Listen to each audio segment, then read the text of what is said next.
China. Apparently it's scheduled for 2027 with the invasion.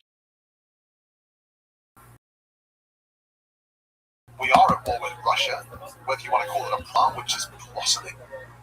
We are based, so this idea that we have a level of coordination and partnership with these nations is incredibly hard to process. But it reminds me of things that have been said before. When Tom DeLonge first came out in 2016, 2017, this was something that was the level of cooperation and partnership, which goes beyond what we would understand. And remember, this guy is one of 24 generals in the Israeli Defense Force. He's 89 now, but he was. He literally had close relationships with all of the power brokers in Israel. Anyway, on to the next point. At the end of that bit that we just read, he talks about, and the ones who asked not to publish are them, to which the journalists respond to with AIDS, the Galactic Federation. And he says, the Galactic Federation. And Chaim Hashem tells you there's a Galactic Federation. Let's think about, I don't know which word is funnier. Is it Galactic or is it Federation? Help but see. Did you ever watch the South Park episode where I can't remember the priest's name, but he's a Catholic priest, and he's I can't remember, but it ends up that the Vatican with these aliens.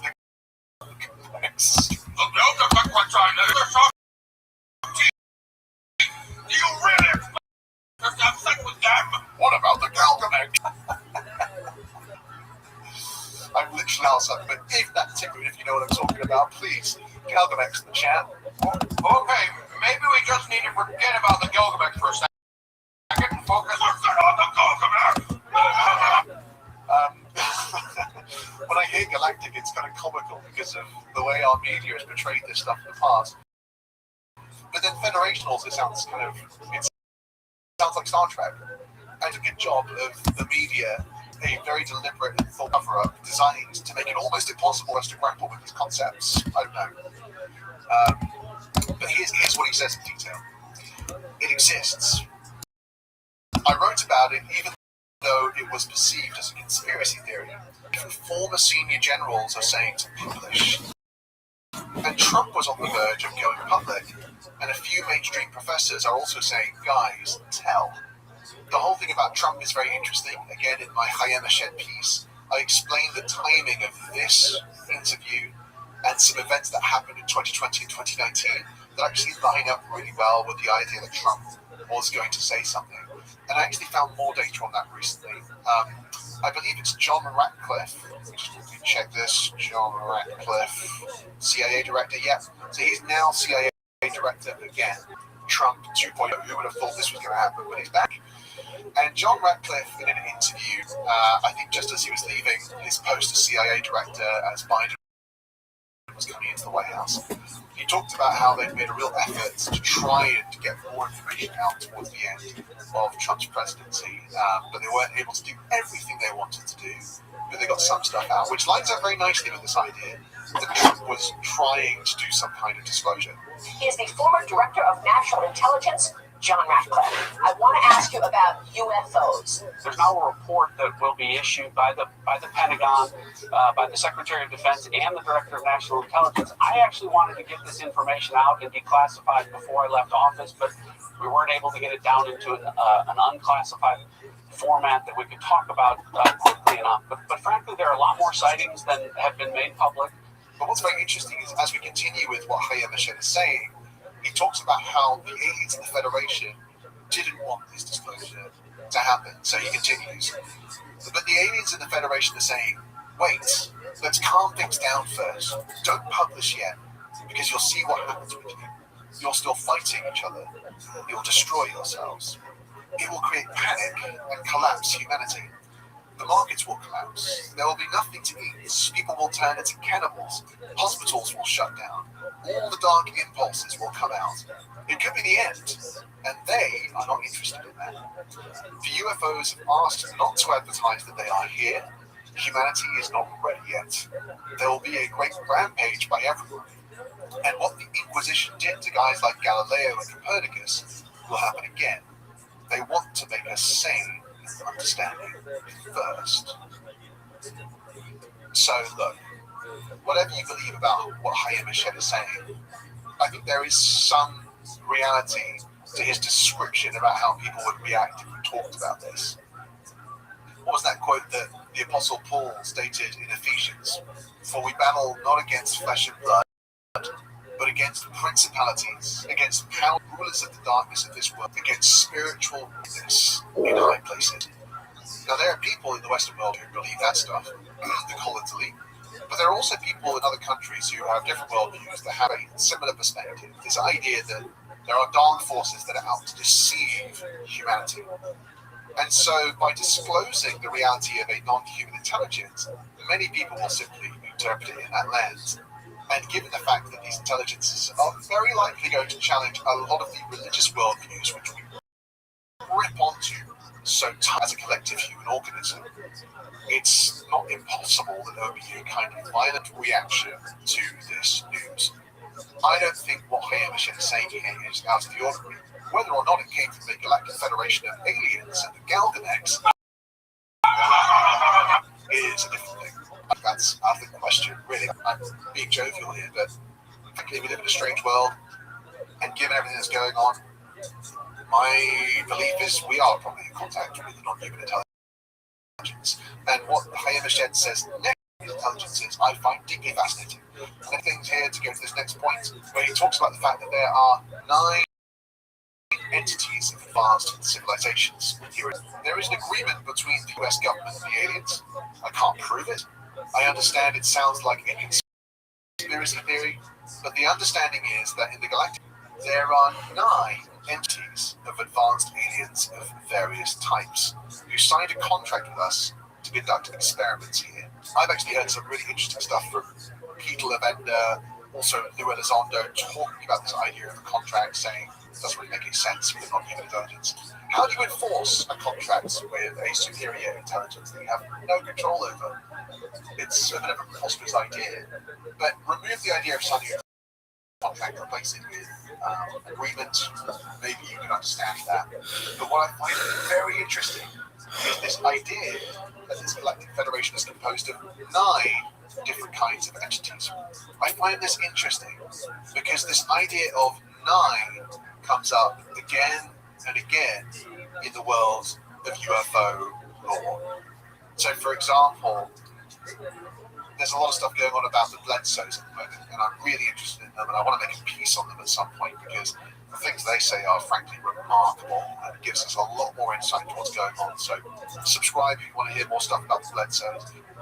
But Chris Bledsoe, who had this remarkable experience, the CIA and NASA and even the MOD here in England have all gone out to study him because they take him very seriously for whatever reason. They seem to believe there's some credibility to what he's saying. And what he claims is that he was contacted by this lady, the lady, and there are some of you out there who are probably quite familiar with the idea of this lady who appears in UFO lore, not just through the decades, but throughout the centuries. This is a recurring theme. And this lady claims to be Hathor, an ancient Egyptian deity and goddess.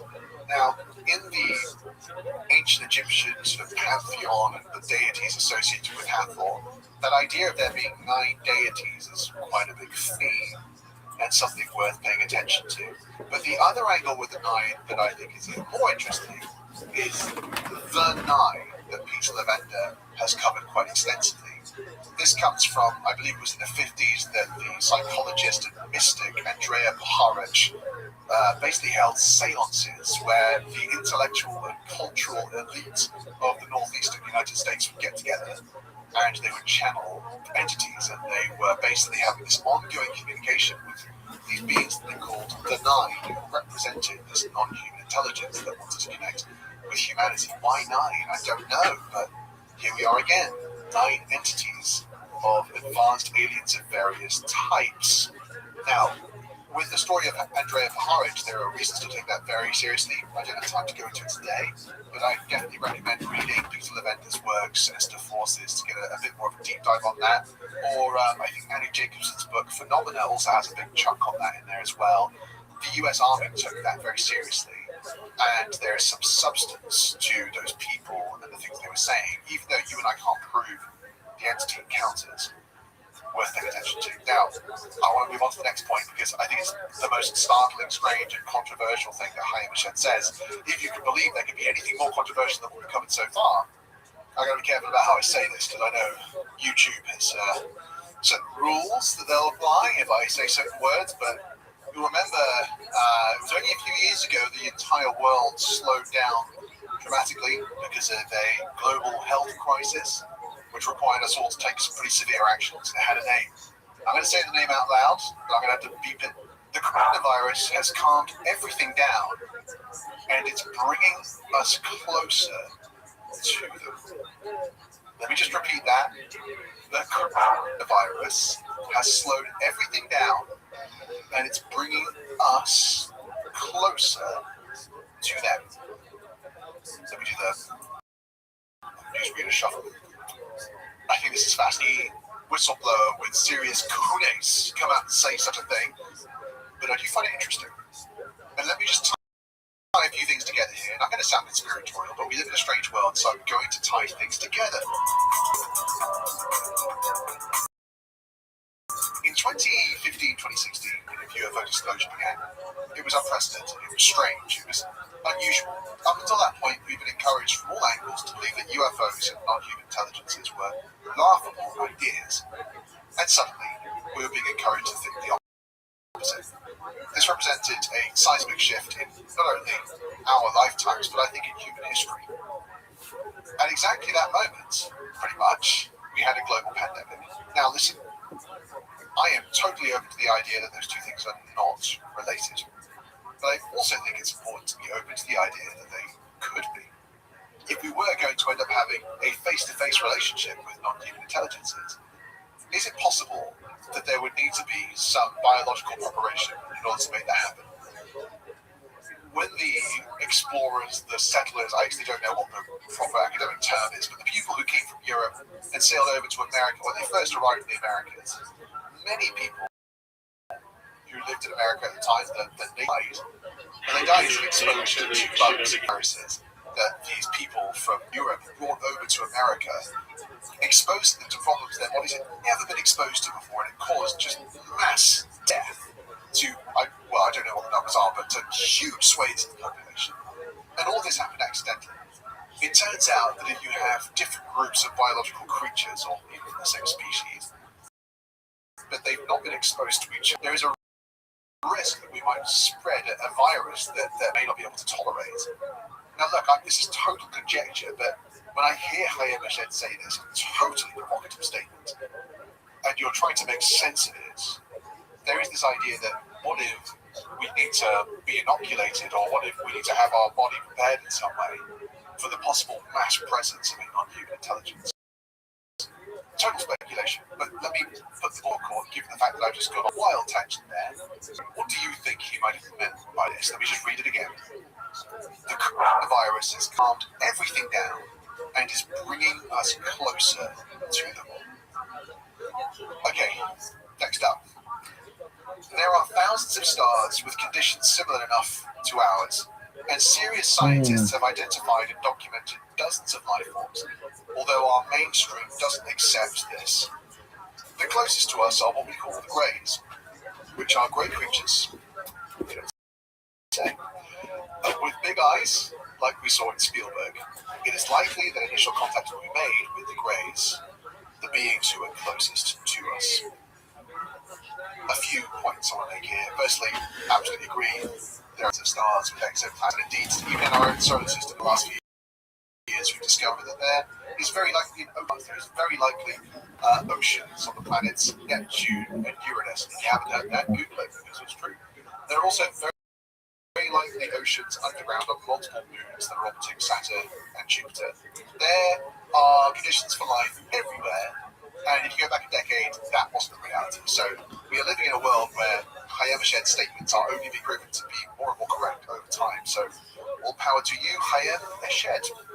However, the statement that scientists have documented dozens of different, I assume, intelligent life forms, I think is unhelpful in the context of this, especially when there's no reference or link in the original article that I can point to. Not helpful for the disclosure conversation, even if it is true. And finally, this idea that the Greys are the beings who are closest to us. That's interesting. I never assumed that to be the case. I always assumed they were, well, not assumed, but based on testimony from multiple people, biological robots. But again, I've not lived today in speeds. Hey, as we just mentioned it, he says, there is an underground base in the Marsh Mantle, and there are their representatives there, as well as a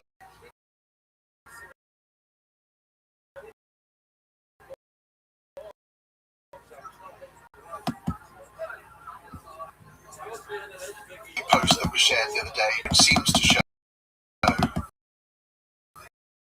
what looks like archaeological evidence of a building. But what I'm talking about, but the Mars Orbital Surveyor camera device, can't remember the exact name of how it's phrased, so I'm not going to Google it, took a lot of photos. In fact, they took a hell of a lot of photographic imagery.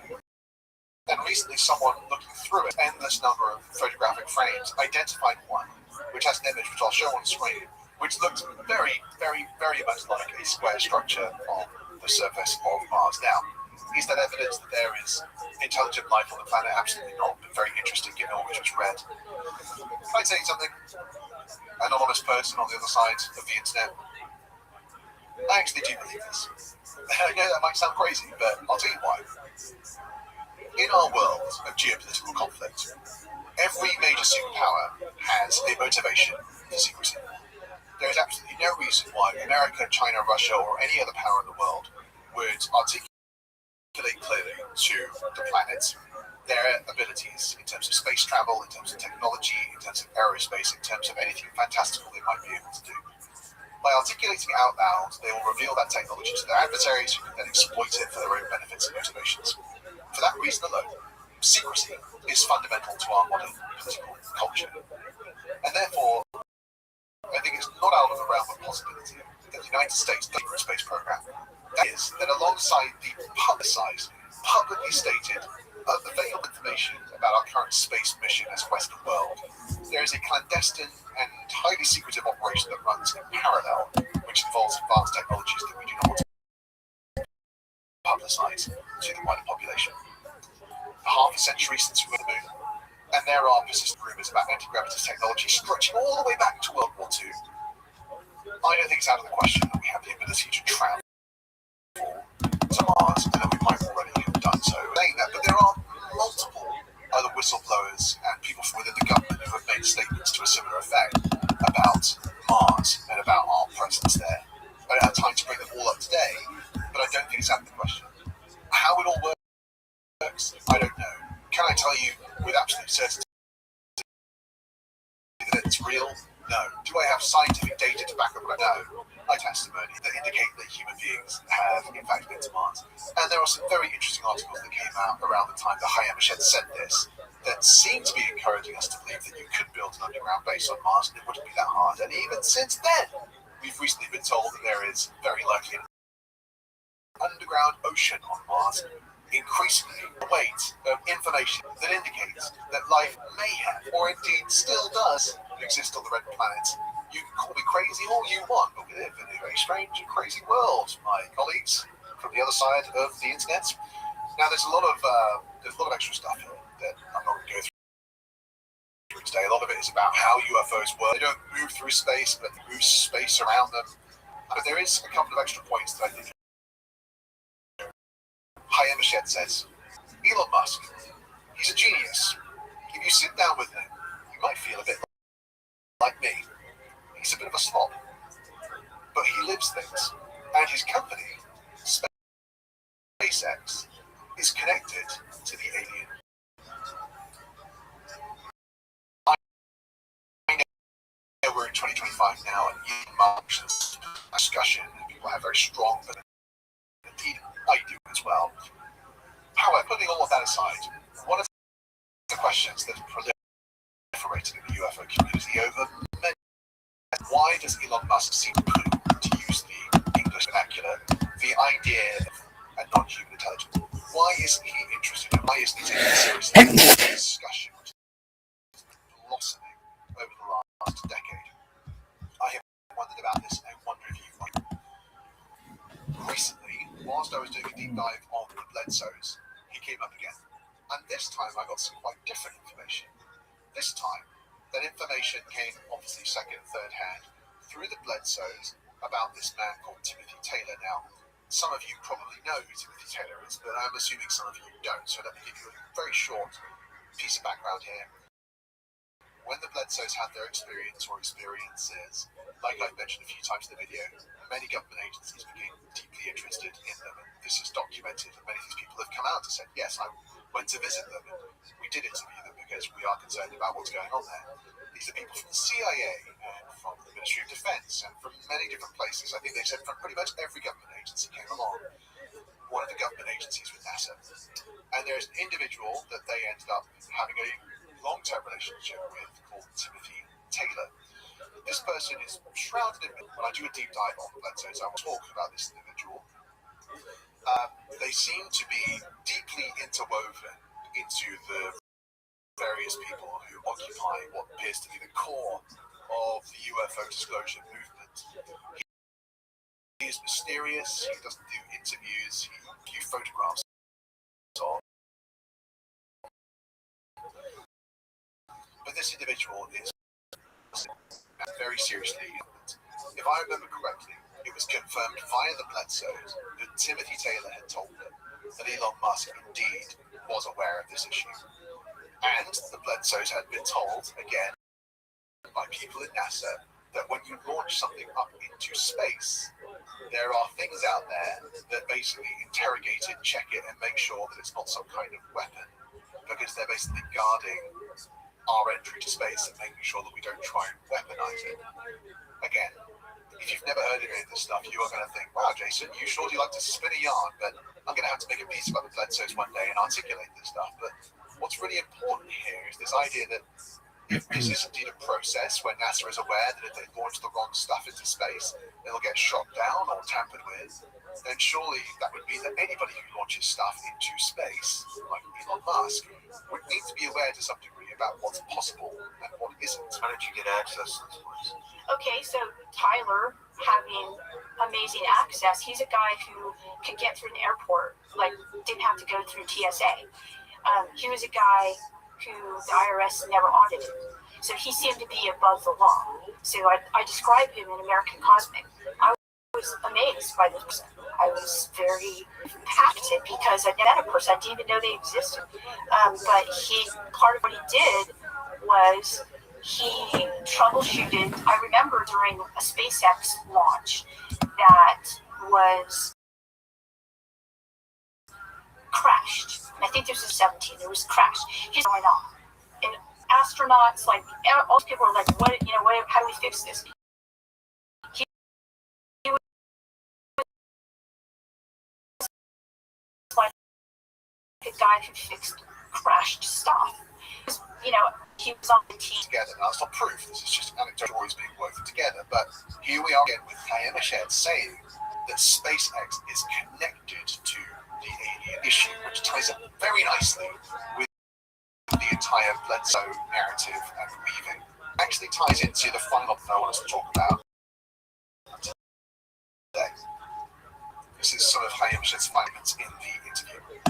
When you go to space, your consciousness changes. If you go into space, you come back different.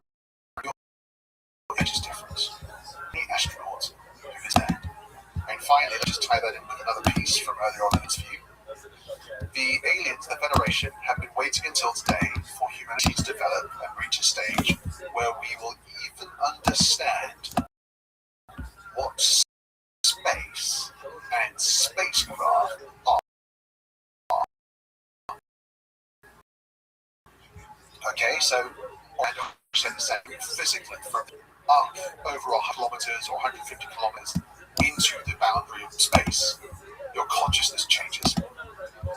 And then here we have this idea that human beings don't understand. There's something about the way we think about space and about physics in the world. We don't understand what space is or what spacecraft are. I've always found this very interesting. It's not like saying, oh, we just need to have a revolution. It's another thing to say that we don't understand what space is, and that when you go to space, your consciousness changes. Because what this does is it adds this kind of personal, existential, mystical element to our notion of space. It's not just a vacuum that you travel through, a boring space where nothing happens, on your way to the interesting stuff. The concept that's being developed here in the way that Hayek Michel speaks is this idea that space is somehow beautiful, that it's somehow provocative to our deep being, that it brings out a part of us, that brings us alive in some kind of way. And I don't know if you've heard these stories about people who've gone to space and they've come back transformed. I'm thinking of Edgar Mitchell, particularly when he would talk about his experiences of going on planet and coming back, and how transformative it was. And of course, we can all imagine what it's like to look back at the planet and to look back and to realize that everything you've loved and every fight that's ever happened on this dot in front of you. That's a remarkable thing. I can understand that might change you, but what Hayek Michel is saying here is that your consciousness changes, that you change in some fundamental way, and that we don't understand what space is.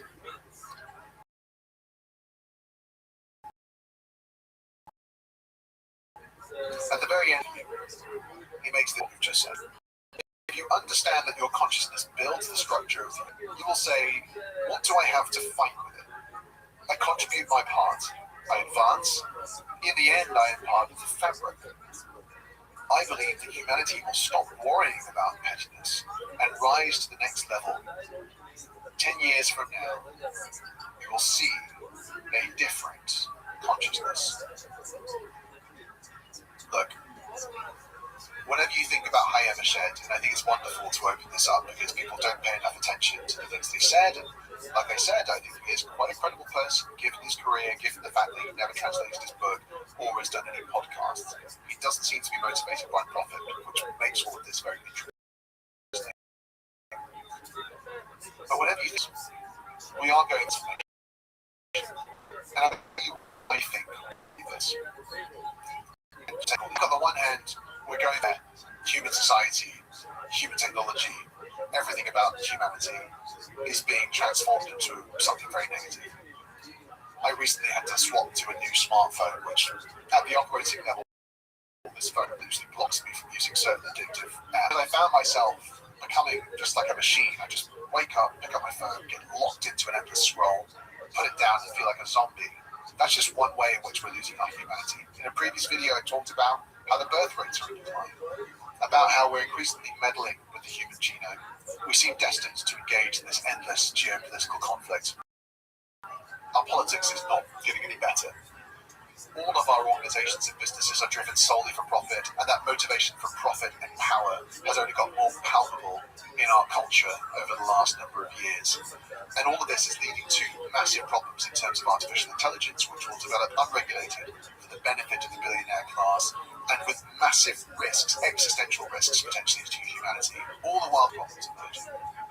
I do see a very positive trajectory of spiritual transformation occurring. I think this conversation is part of that. We are no longer simply looking at the world and saying, what can I get from it? We're looking up into the skies and asking, who am I and all doing here? I think it's a powerful conversation to be had. It's you. It's nice that we have these things and speculate and raise our consciousness up a little bit. But it's just the beginning. Hayek Michel said that 10 years from now we will see a different consciousness. And I made that comment about how it's nearly 2030. Well, guess what? It's 2025. And Jake Barber has just come out talking about how you can use your consciousness to engage with UAP and control them remotely. Let me repeat that. The latest UFO whistleblower, who is like a former special operator and his Green Beret buddies, are talking about how you can use your mind to basically telepathically control one of these objects, to summon them. There's a word, summoning, is being used increasingly. All the while, over the last few months, the telepathy tapes have come out. If you haven't listened to that podcast, I implore you to do so. It is remarkable. It tells the story about how non-verbal autistic children are, it appears to be the case, able to communicate telepathically, that is mind to mind. And if you don't believe me, I won't take any offense. I understand it sounds preposterous. Listen to the podcast. Meanwhile, there is all of this evidence that came out a number of years ago about remote viewing and about how that was proven to be highly effective, and then it was disbanded and diffused into different government agencies and even more secret programs. And then there's all this stuff about surviving death and about past lives. And I read Leslie Gaines ago and was astonished at the anecdotal information that seems to indicate that consciousness does after we die. All of this information is trickling out. All of it is coming into our collective. And I do think that maybe it won't be 2030, but we are on a journey to seeing our consciousness transformed. And hopefully we can transcend the chaotic destruction that is going on around our world and our politics and on our planet. And we'll be able to start asking these bigger questions. And who knows, maybe the Galgamex, the Galactic Federation, will extend a hand and finally tell us that we're allowed to understand what's really going on. I don't know the truth about what Hayem Hashem was saying. I don't know what his motivations really were. But if I had to have a conclusion, I would say this. I suspect he believes this. And given who he is, that is very, very interesting.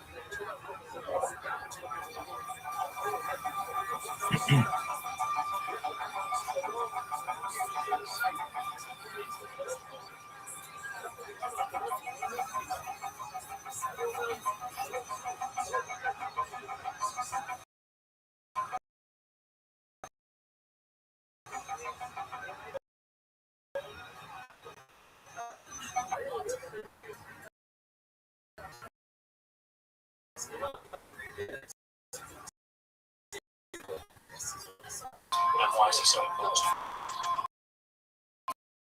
2020.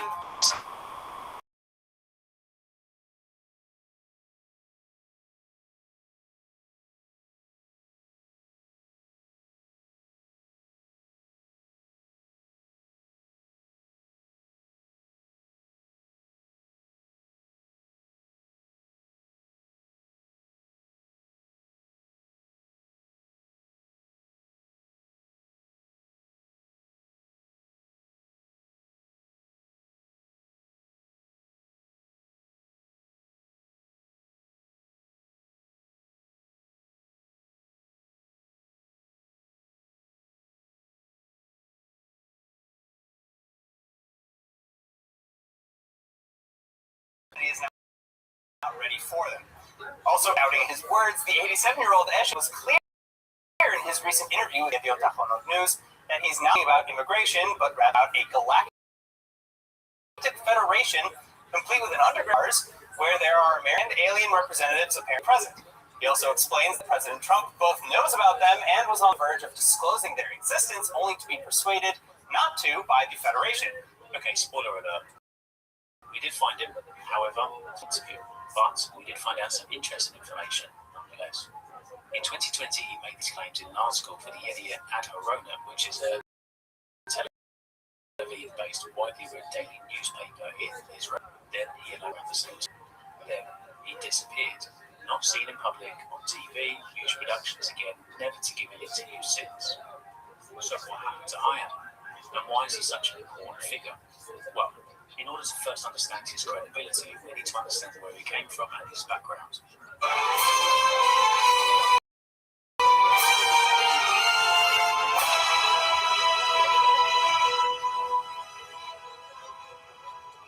is an Israeli professor of aeronautics and astronautics, a retired brigadier general in the Israeli military intelligence, and the former director of the space program of the Israeli Ministry of Defense.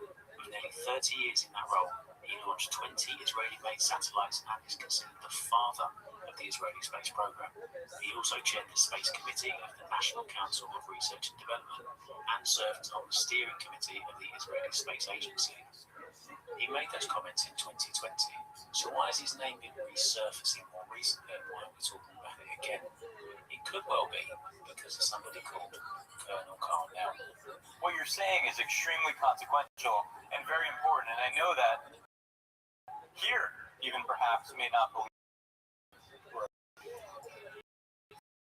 Probably a better way to ask that is how can this come to the,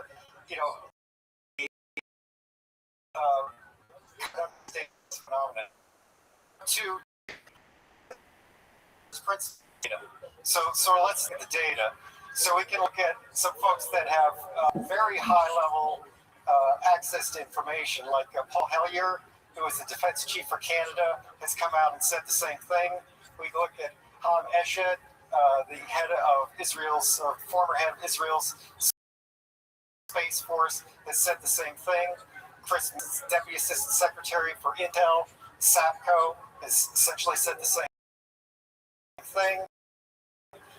Haya makes these claims and they're extraordinary. Spews out this out there, and as he credits it with ability and uses it as a prime example of somebody in a position to know 30 years in the space agency in Israel. So where does he go? He just disappears. So I reached out to Haya Mashed and asked for an interview. I got a read, but not a response. I then contacted Hagar Yannick. Hagar is his friend and the author of the book. I said, "Hi Hagar, I'd like to talk to you about the book, The Universe Beyond the Horizon, a conversation with Professor Haya Mashed." To which she replied, "Hi Jimmy, thank you. Professor Haya Mashed is not giving interviews." I clarified.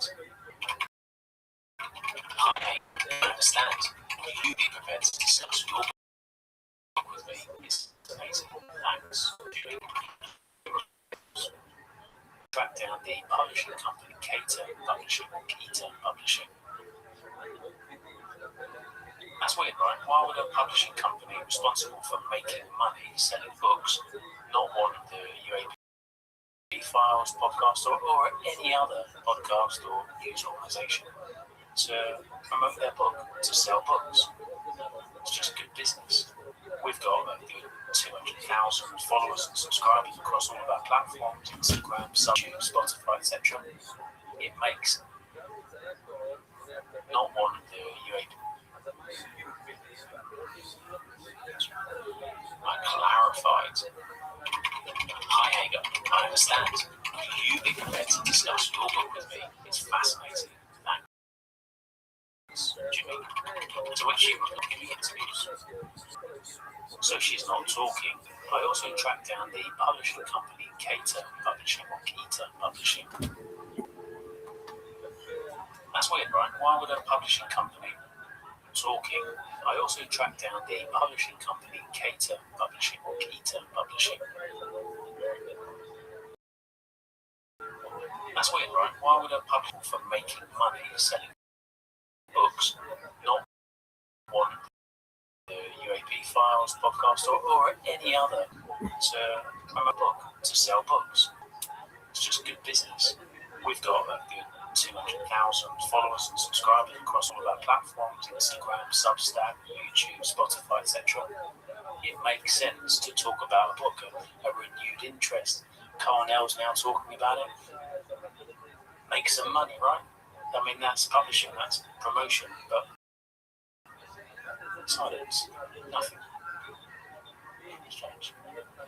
So established that Haya Mashed doesn't want to talk. That Hagar, who wrote the book, The Universe Beyond the Horizon, Conversations with Haya Mashed, she doesn't want to talk. And the publishing company that put this book out, Keter Publishing, they don't want to talk either. I find this really strange. We're not going to be able to solve that question in this video, unfortunately. I've tried my best. I've tried to contact everybody that I can, and as you can see, I'm not getting very far. So let's put that aside for a second. What are these claims? Haya makes 5 core claims in the book.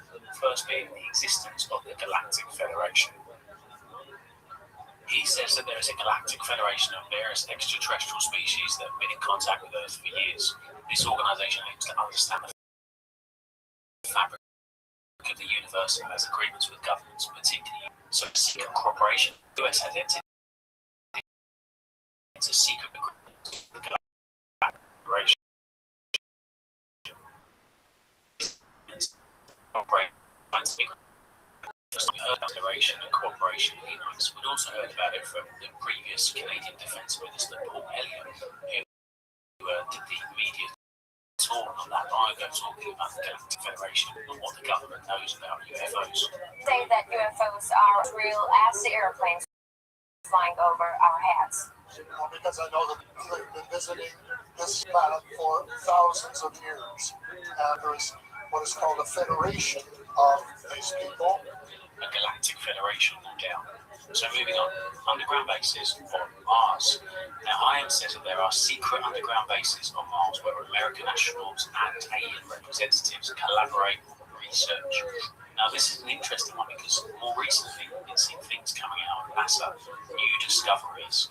Mars and the Moon have underground tubes so big they can host astronaut bases, scientists say.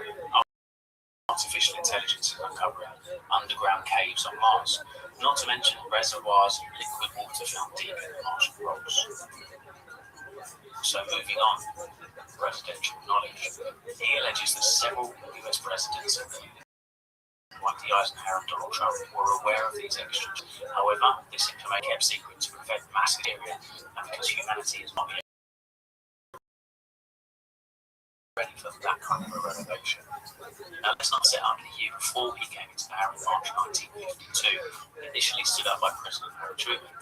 Project Blue Book was set up to apparently investigate UFO sightings and reports of extraterrestrials, and it was run by consultant and astronomer J. Allen Hynek, who ran for 17 years. On top of this, the first ever director of the CIA, Lee Potter, wrote to Congress in a letter dated February 22, 1960. He made this statement whilst President Eisenhower was still president. Now, in this letter to Congress, the CIA director wrote that he believed that some of the UFOs could indeed be intelligently controlled vehicles, and that high-ranking Air Force officers were soberly concerned about UFOs. Through official secrecy and ridicule, many citizens were led to believe the unknown flying objects were nonsense, although he did not speculate on the origins of Congress publicly. So not a lot from Dwight D. Eisenhower, but what about Trump? Is before we go, one of the things you have as president is the access to all the information, right? In the world, all the mysteries out there. And I was just struck in the last couple of weeks reading more and more reports of Navy pilots seeing lots and lots of UFOs. Have you been there? What do you think of that? I think it's probably, I want them to think whatever they think. They do say, I mean, I've seen it and I've read and I've heard, and I did have one. Do you think you know if there were evidence of extraterrestrial? Well, I think our great pilots would know. And some of them really see things that are a little bit different than in the past. So we're going to see. But we'll watch it. You'll be the first to know. Before you leave office, will you let us know if there's aliens? Because this is the only thing I really want to know. I want to know what's going on. Would you ever open up Roswell? What's going on there? So many people ask that question. I know it sounds almost ridiculous, but it's actually the real question. I Sounds want like to know. a cute question, but it's actually, there are millions and millions of people that want to go there, that want to see it. I won't talk to you about what I know about it. It's very interesting. During Trump's first term, he also established the Space Force to confirm the authenticity of some UFO-related videos released by the Pentagon. But that's about it. Preventing nuclear catastrophes. IAM's final claim is that the aliens have intervened in human affairs to prevent nuclear disasters, and that their advanced technology has been observed and studied by Earth's governments for decades. Okay, so they're the key claims that were in the book and shared across the world in multiple different news outlets. Now, there's a possibility that the reason that he's gone quiet is because his comments have been misrepresented or he's been miscarried. So I tried to find any corrections made by either the author of the book or the publishers or Hayek himself. And the only thing that I found is this. Author Hagar Yanni wrote on Facebook shortly after the book was released. This book that I signed as a notebook was received with a great media noise that is the wild fantasy of every writer. A week after the publishing, Jimmy Kimmel dedicated an opening monologue to him at the NBC network, turned to the White House, the Pentagon and NASA to get responses to him. News channels all over the world are about Professor Machete. Every day we accept requests for interviews from media tools in Israel and around the world. I repeat, Professor Eshed is not interviewing on this subject. The book was written to inspire youth to explore the wonders of the universe we live in. Professor Eshed believes that humanity has hope if we understand that we need to calm down, respect each other, and invest in education of young people. Also this morning he told me that he wants to light the way for people and say that there is hope, especially through education. These are his deep beliefs, and everything else is media spin. Here is much. Well, it seems like she's saying that it's been taken out of context and has been made, and that people have been mocking Jimmy Kimmel. For example, in his opening monologue, mocked Donald Trump would be able to keep his secret bravado. She hadn't been clarified which was. It doesn't seem like that unlooked, believe me. Something like the Galactic Federation talking to politicians and telling them not to say anything because humanity's not quite ready yet. I mean, that's quite a specific thing that you think she can clarify. Is that true or is that not true? What part is being taken out of context and she's not doing that? What I find the strangest is that when she's been offered the opportunity to come on and talk about her book, not just with me, but with other people out there, and there's been lots of requests, she's turned them down. Now, as an author, you're not going to be making a ton of money, and so are really interested your book could sell. Now, an example of this, we've got, like I said earlier, around 200,000 across all of our platforms. You follow this and watch the podcast. I appreciate we don't get those kind of views on the podcast, but even so, a few hundred books, 1,000 books extra, that's a lot of money in her pocket for her family. I get that Hayam probably doesn't get a kickback from that because he's the subject of the book as opposed to the author. But why wouldn't the publishers and why wouldn't the author want to have a renewed interest in their book and make some extra money? That doesn't make any sense. Look, we're not going to be able to resolve this case, but I thought it was interesting. Their mindset would be back into it. That's the end of it. Thanks for watching. Take care of yourselves, and I'll see you another one.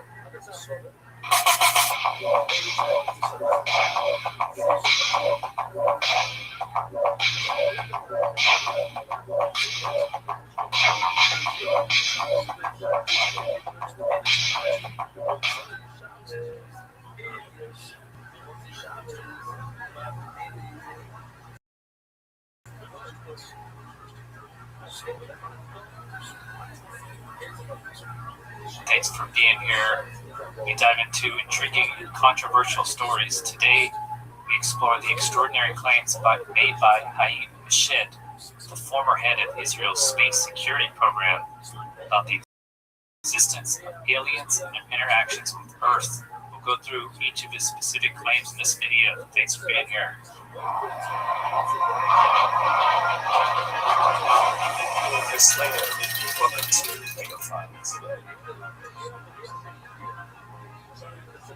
Hayam Eshed served as the head of Israel's Defense Ministry's space directorate for nearly 30 years. With a career span, Eshed is a respected figure in the field of space security. He's a visiting professor of aeronautics and astronautics at various space technology research institutions and a retired brigadier general in Israeli military intelligence. He was director of space programs for Israel Ministry of Defense for nearly 30 years and is the former chair of the Space Committee of the National Council for Research and Development for the Ministry of Science, Technology and Space, and a member of the Steering Committee of Israel's Space Agency. Eshed is responsible for the launch of 20 Israeli-made satellites. He's widely cited as the father of Israel's space program. In 1967, Eshed was awarded the Chief of Staff Citation, the highest non-combat decoration awarded by the Israeli Defense Force. And during his career, he also received the Israel Defense Prize, the highest civilian defense honor of the State of Israel, 3 times, with the reasons remain classified. He served at the highly secretive Unit 81, which provided technological solutions to the IDF's military intelligence directorate. And in 2020, he became notable for promoting a UFO conspiracy theory claiming that the world governments were secretly working with aliens. He retired in 2011 and was described as the father of Israel's space ability. Shed made headlines worldwide claiming that aliens are real and admitted contact for years. They actually have agreements. These claims were initially reported by Israel's Yediot Aharonot newspaper and subsequently covered by major international news outlets, including the Jerusalem Post and the Independent. This is the Jerusalem Post article. Links are all in the description. Former Israeli space security chief says aliens exist, humanity not ready. This galactic federation has supposedly been in contact with Israel and the U.S. for years, but are keeping themselves a secret to prevent hysteria until humanity is ready. That's why they haven't told us yet. We're not ready. Let's break down the specific claims made by Hayim Shed. Shed claims that a galactic federation of aliens exists and has been in contact with world governments, particularly the United States and Israel. This federation, according to Shed, has been working with these governments to study and understand the fabric of the universe, what space is and what spaceships are. One of his most astonishing claims, underground base on Mars, where he says American astronauts and alien representatives collaborate. They work together in an underground base. It also asserts that aliens played a role in preventing nuclear disasters on him. The fourth claim is that former U.S. President Donald Trump was aware of the aliens' existence and was supposedly on the verge of revealing this information to the public. However, the Galactic Federation reportedly stopped him, arguing that humanity is not yet ready for such a revelation. They believe that revealing their existence could cause mass hysteria on the planet. I don't think it would cause mass hysteria. I think it would cause a lot of issues for our governments who have been keeping it alive for the past 8 years. But what do you guys think? Let me know in the comments. When asked why he chose to reveal this information now, back in 2020, Shed explained that the academic landscape had changed significantly. He feels that his reputation and the shift in academic and public discourse provide a safer environment for his claims. He said, if I'd come up now today, 5 years ago, I would have been hospitalized. I don't know if that's necessarily true. 2015. Shed's claims are further detailed in his book, The Universe Beyond the Horizon, Conversations with Professor Hayim Shed. In it, he elaborates on how aliens have prevented nuclear and discusses when humanity will visit the aliens, referencing popular culture phenomena like basically when ships are, which is quite interesting, meaning we don't know what they are now. While the Shed's claims are extraordinary, they've been met with skepticism.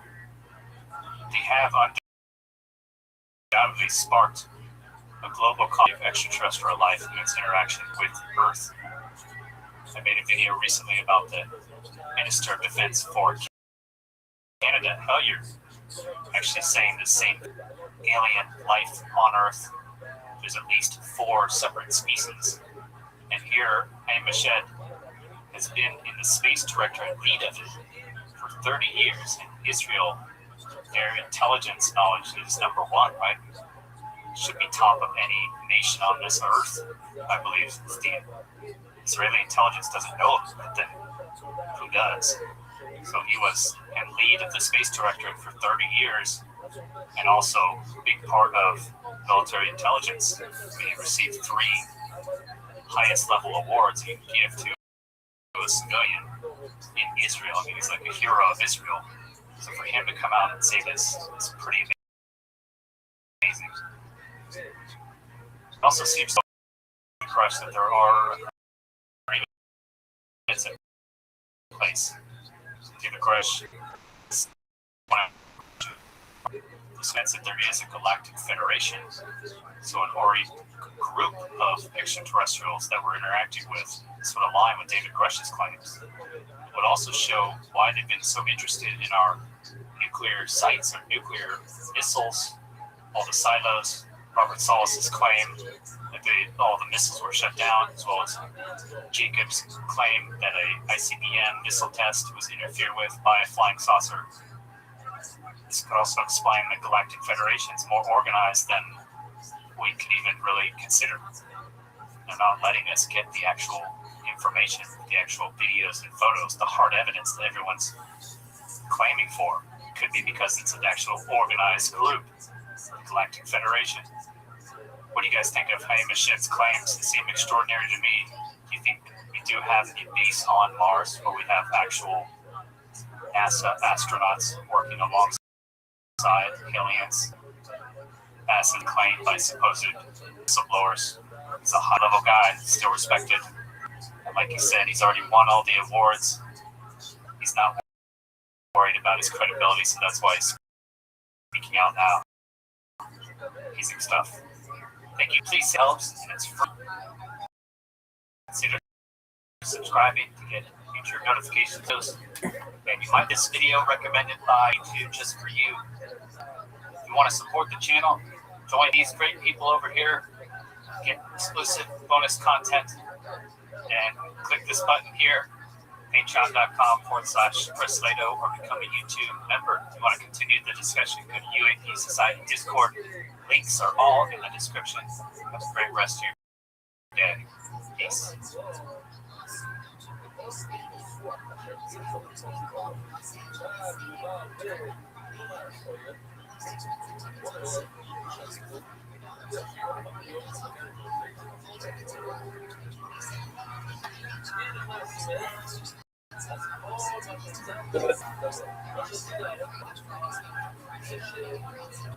As the former head of Israel's space security program, Haim Eshed shook the world when he revealed the existence of a galactic federation in December 2020.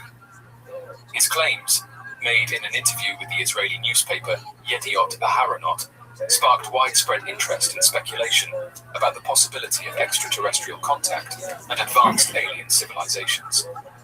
However, in the aftermath of his revelation, Eshed's life took an unexpected turn, with both praise and skepticism of reactions from the public, the scientific community, and government officials. While some hailed him as a brave whistleblower shedding light on one of the greatest mysteries of our time, others dismissed his claims as baseless or delusional. Critics pointed to the lack of concrete evidence supporting Eshed's assertions and questioned the credibility of his sources. Nevertheless, Eshed's revelation ignited a global conversation about the search for extraterrestrial life and the possibility of interstellar. In the immediate aftermath of his disclosure, Haim Eshed faced intense media scrutiny and public attention. He was inundated with interview requests from journalists and media outlets, eager to hear more about his claims and the implications they held for humanity. Eshed found himself thrust into the spotlight, with his every word dissected and analyzed by both believers and skeptics alike. Despite the newfound fame and attention, Eshed remained steadfast in his convictions, standing by his claims and defending them against criticism. He reiterated that his information came from credible sources within the Israeli government and military establishment, all short of providing specific details or evidence to substantiate his claims. However, as the initial fervor surrounding Eshed's revelation began to subside, he faced new challenges, and some within the scientific community questioned his credibility, accused him of spreading. Others about the potential impact of his claims on public perception and the broader discourse surrounding the search for extraterrestrial life. In addition to facing skeptical criticism from his peers, Eshed within the Israeli government and military establishment. While he initially claimed that he had been given permission to information about the existence of the Galactic Federation, subsequent state officials suggested otherwise. Some within the government sought to distance themselves from Eshed's claims, emphasizing that his views did not represent the official position of the Israeli state. As the controversy surrounding Eshed's disclosure continued to unfold, He found himself grappling with the fallout and the implications it held for his reputation and legacy. While he remained committed to his beliefs and continued to advocate for greater transparency and openness regarding extraterrestrial phenomena, he faced an uphill battle in gaining widespread acceptance and credibility within the scientific community. Despite the challenges and obstacles he faced, Haim Eshed remained undeterred in his quest to uncover the truth about the existence of extraterrestrial life and the nature of humanity's place in the cosmos. Following the revelation of this information, disappeared. The intriguing nature of the interest as one of the most widely circulated accounts concerning unidentified phenomena and extraterrestrial existence. It is highlighted that Haim Eshed, the central figure in this narrative, holds significance to an ordinary individual. Haim Eshed holds the esteemed position of an Israeli visiting professor specializing in aeronautics and astronautics, contributing his expertise to multiple cutting-edge space technology research establishments. Retired Brigadier General Haim Eshed, who served in the Israeli military intelligence, held the prestigious position of Director of Space Programs within the Israel Ministry of Defense for an extensive period spanning close to 3 decades. Moreover, he also bore the responsibility of chairing the Space Committee of the National Council for Research and Development under the Ministry of Science, Techniques. Noted, he played a significant role as a member of the steering committee of the Israel Space. Eshed's illustrious career in the defense sector, particularly in the realm of space exploration and technology, exemplifies his profound expertise and invaluable contributions to advancing Israel's in regards to space research. With a significant impact on Israel's space endeavor, Eshed has played a pivotal role in overseeing the successful development of 20 satellites that were regarded as a key figure in the development of Israel's space initiatives. He is often recognized as the father of Israel's space program. In 1967, Eshed was honored with the Chief of Staff citation, which stands as the most prestigious non-combat commendation granted by the Israel Defense Forces. Over the course of his professional journey, he was thrice bestowed with the Israel Defense Prize, the highest civilian defense accolade of the State of Israel. However, the specific grounds for receiving this distinguished recognition are shrouded in confidentiality, as they have been designated as classified information. During his tenure, Eshed worked within the clandestine Unit 81, a division dedicated to offering advanced technological innovation to the operational needs of the Israeli Defense Forces Military Intelligence Directorate.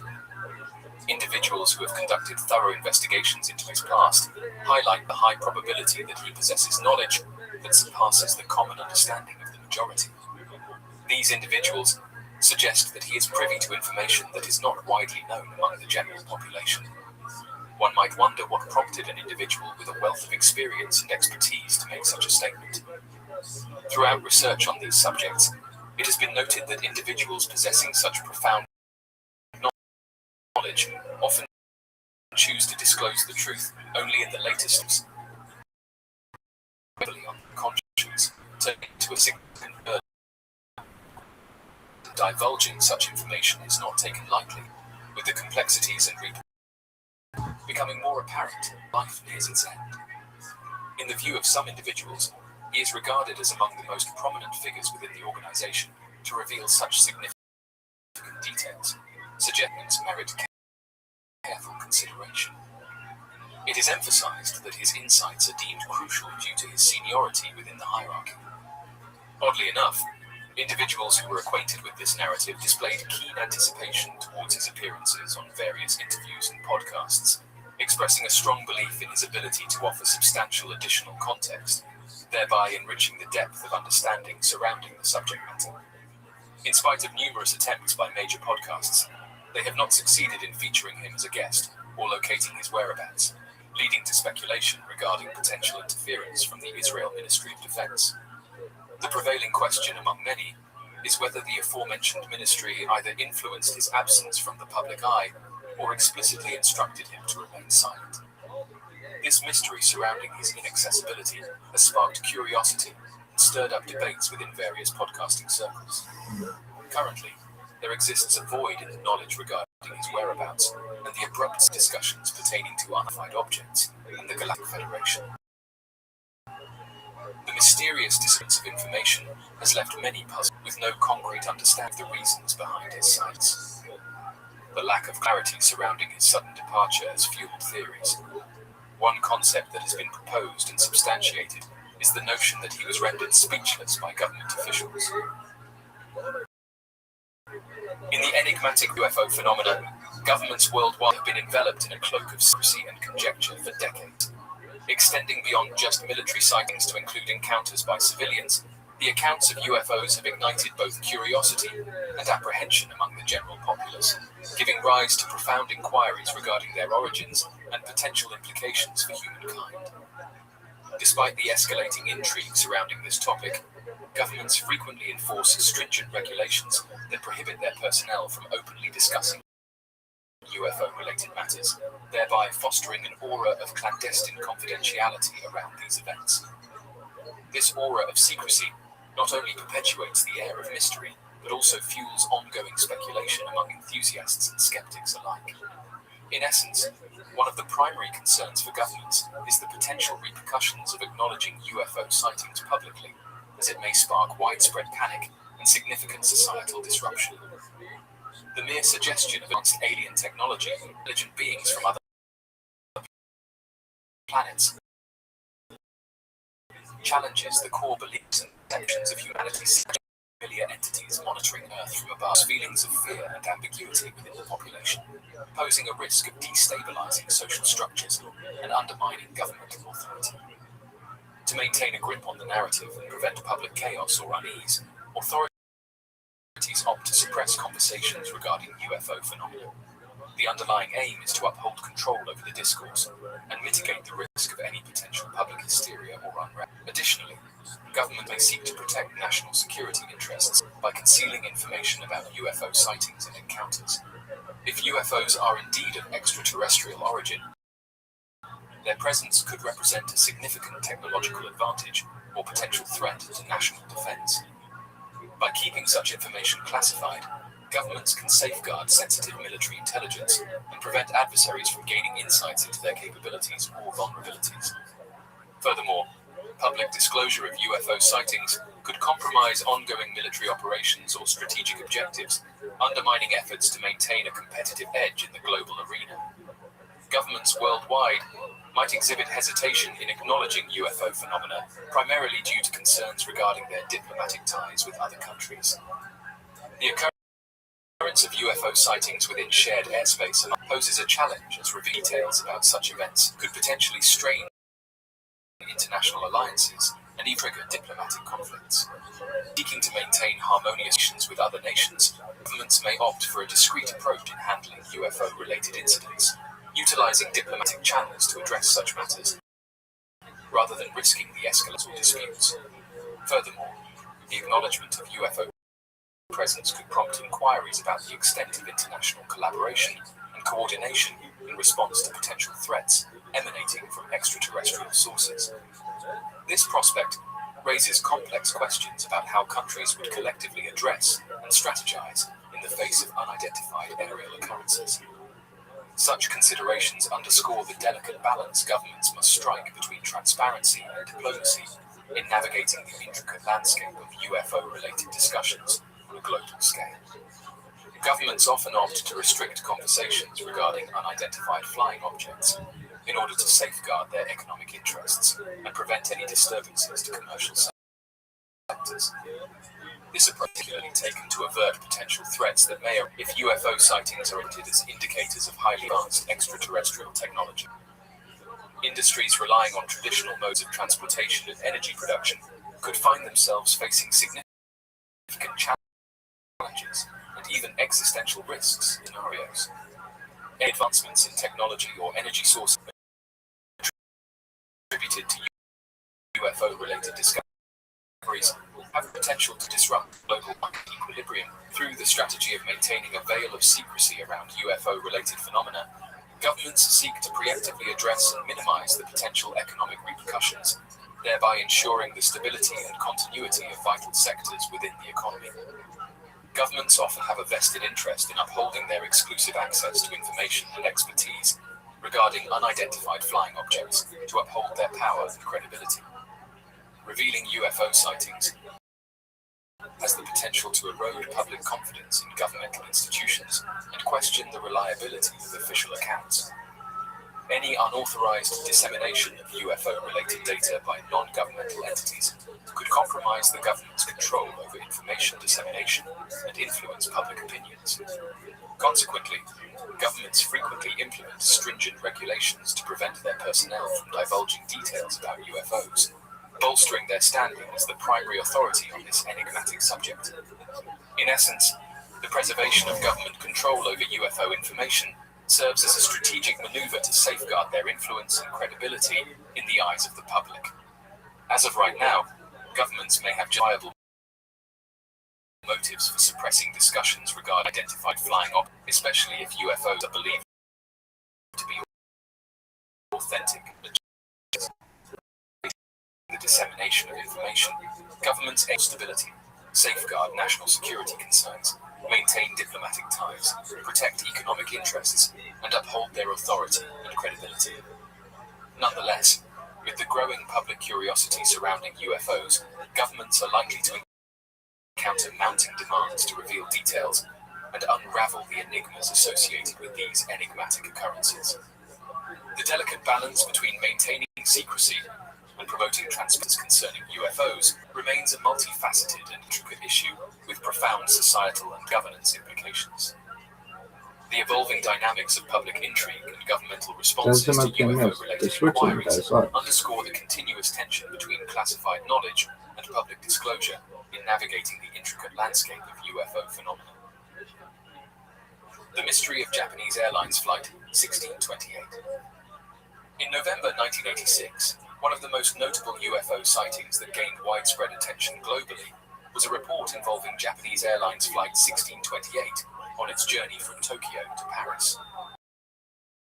The incident captured the imagination of the public, not only due to the credibility of the witnesses, but also because of the unprecedented decision by the flight to openly disclose the encounter, deviating from the expected approach of downplaying it as per the airline's preference. This event stirred up a significant media storm and sparked intense curiosity and speculation, with people eager to delve deeper into the details of what transpired during that fateful flight. The credibility of sightings like the one mentioned is potentially bolstered by the fact that they were reported by seasoned pilots and commercial flight crew members, individuals who spend a significant amount of time navigating the skies. This particular sighting, where a pilot stood firm on sharing his account despite facing severe consequences such as losing his job, highlights the profound importance he attached to ensuring that the existence of these unidentified crafts is acknowledged by the world. Such incidents underscore a deeper layer of significance, shedding light on the earnest belief held by those directly involved in aviation that these encounters warrant acknowledgement on a global scale. The resolute stance taken by the pilot underscores a sense of conviction in the reality of these phenomena, emphasizing the gravity of these encounters and their potential impact on broader perceptions of the unknown within our skies. Airline pilots encounter and report UFO sightings during their flights, a fact unknown to many. The responsibility of safeguarding hundreds of passengers' lives while operating these aircrafts underscores the seriousness of such incidents. Airlines tend to discourage the pilots from publicly fear of facing ridicule from colleagues, or even the risk of being stripped of their duties, leading to the end of their careers, likely prevents many pilots from reporting sightings. Consequently, the number of officially documented UFO sightings is likely far lower than the actual occurrences due to the significance of coming forward with their FTW. This reluctance to speak got out it. not only affects the visibility of these events, but also sheds light on the challenges and repercussions pilots may endure for sharing their encounters with UFOs. As Flight 1628 traversed the Alaskan skies around early evening, Captain Kenju Terauchi's gaze fell upon a peculiar sight through the aircraft's window. Two luminous aircraft were trailing their plane, flying in alignment to its left. Captain Terauchi initially speculated that they might be US Air Force jets conducting routine patrols over Alaskan airspace, given the proximity of the region to the Soviet Union. However, upon closer inspection, the seasoned pilot discerned that these mysterious crafts did not bear any resemblance to American aircraft. In fact, their appearance defied all conventional aviation, perplexing both Terauchi and his crew. The unusual nature of these unidentified flying objects left the crew bewildered, prompting them to contemplate the purpose of these enigmatic entities. Remark aboard the site that had unexpected. Upon approach from the left side of the plane of it, all within a matter of seconds. The occupants on board quickly grasped the undeniable fact that they were encountering an entirely familiar entity. May months, they lingered in Flight 1628 for a substantial duration before swiftly darting back to their original position on the left side. The perplexing nature of this encounter left them with a sense of awe and intrigue as they contemplated the enigmatic events that had just transpired in the skies. It resembled a massive, flat, pale white light and dwarfed the dimensions of 2 aircraft carriers combined. It simply maintained its location in the path of the preceding aircraft, while the 2 smaller vessels mysteriously faded from sight. When another aircraft was dispatched to investigate the communication disruption, the objects had disappeared without a trace. The sheer scale and appearance of the ship, along with the uncanny disappearance of the smaller crafts, left the arriving aircraft bewildered and perplexed. The enigmatic nature of the event raised questions about the origin and intentions of the colossal ship, sparking intense speculation and intrigue within the aviation community. As it carried profound impact on Captain Terauchi, prompting him to speak up about his experience. The captain was so deeply affected that he chose not to remain silent regarding what transpired. His revelations garnered significant interest from the global press and media, who eagerly sought to hear and publish his account. The intensity of the incident left a lasting impression on Captain Terauchi, compelling him to share his story with the world. Such was his urgency to communicate the occurrences that his superiors promptly reassigned him from field duty. Subsequently, his responsibilities were restricted to administrative tasks solely. This transition meant that he was no longer in vital activities, instead focusing on desk-bound assignments. Japan Airlines initiated an extensive investigation into the reported encounter, carefully considering their pilots' testimonies. While acknowledging the credibility of the pilots' accounts, the airline concluded that there was insufficient tangible evidence to substantiate their claims. Effectively, they opted to dismiss the incident, implying a possible attempt to conceal it. The reassignment of Terauchi to a new desk role following this incident could be interpreted as a cautionary measure aimed at discouraging other pilots from coming forward with similar sightings in the future. This move potentially serves as indicating a reluctance of the airline to address or acknowledge errors.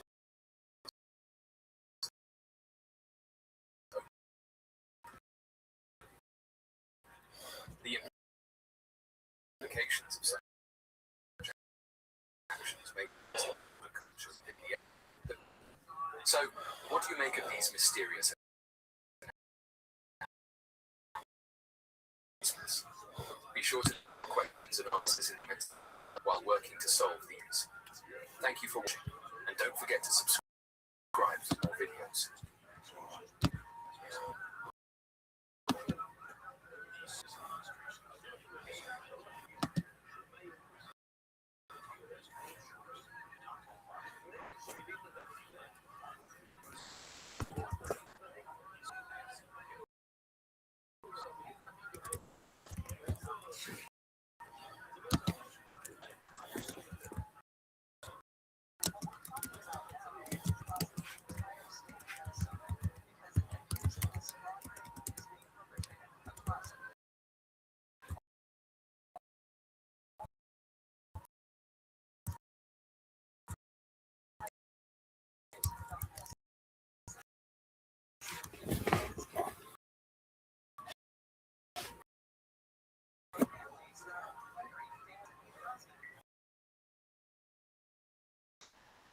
of 8 a.m., the Natick crime unit arrives at the home of 36-year-old Scottish computer engineer Gary McKinnon.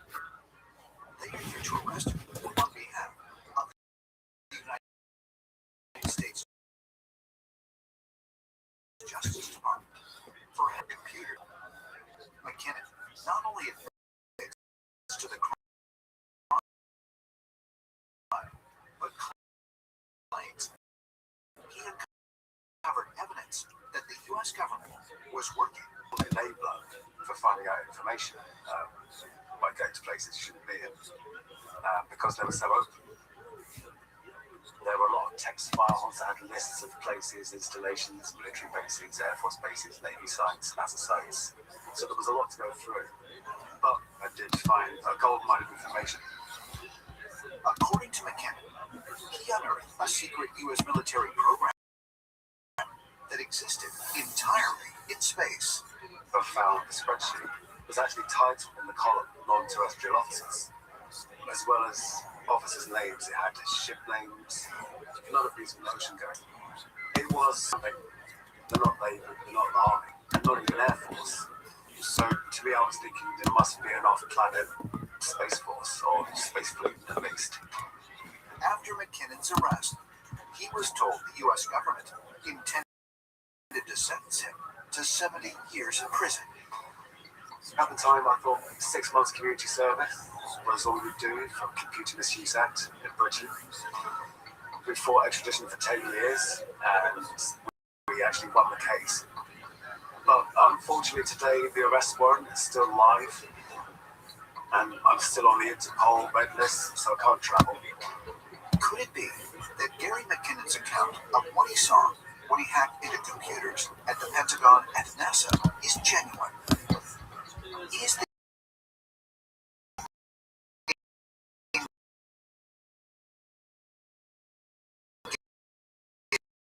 engaged in secret operations beyond Earth? Whether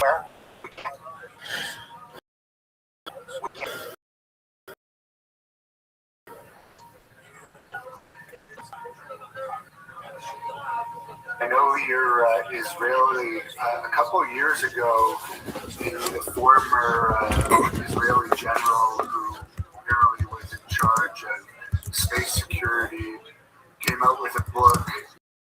I'm not sure if it's been translated into English yet, but it made international. He claimed that there was a galactic federation of aliens and made some pretty outrageous claims as far as various governments being in contact with extraterrestrials. Your thoughts on that? So, as a scientist, I respond to evidence, and he didn't show any evidence, he just made claims. So, suppose a person comes forward and says, I'm Napoleon. What do you do about it? You ask for the person's ID card. And if it's Napoleon, there is this concept. So, my point is, there is nothing to discuss. If he came forward with documents substantiate what he said, then I would take it quite seriously.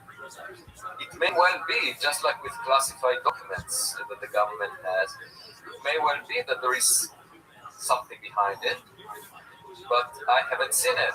Therefore, there is nothing to discuss. Just by people making statements or claims, we cannot make progress. We have to see the evidence for that. Thank you for watching the Hannibal TV. Please like the subscribe button to not miss any of our latest shoot interviews, match videos, or news updates. Follow us on Twitter at the Hannibal TV for instant updates.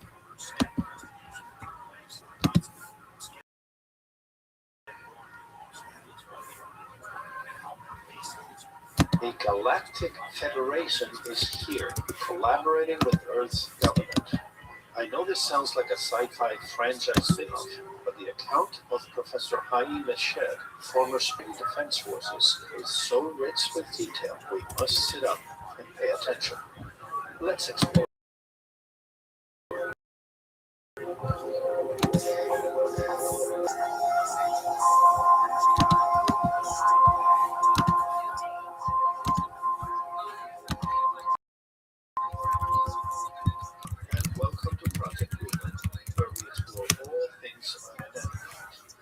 Thor, and thanks for tuning in.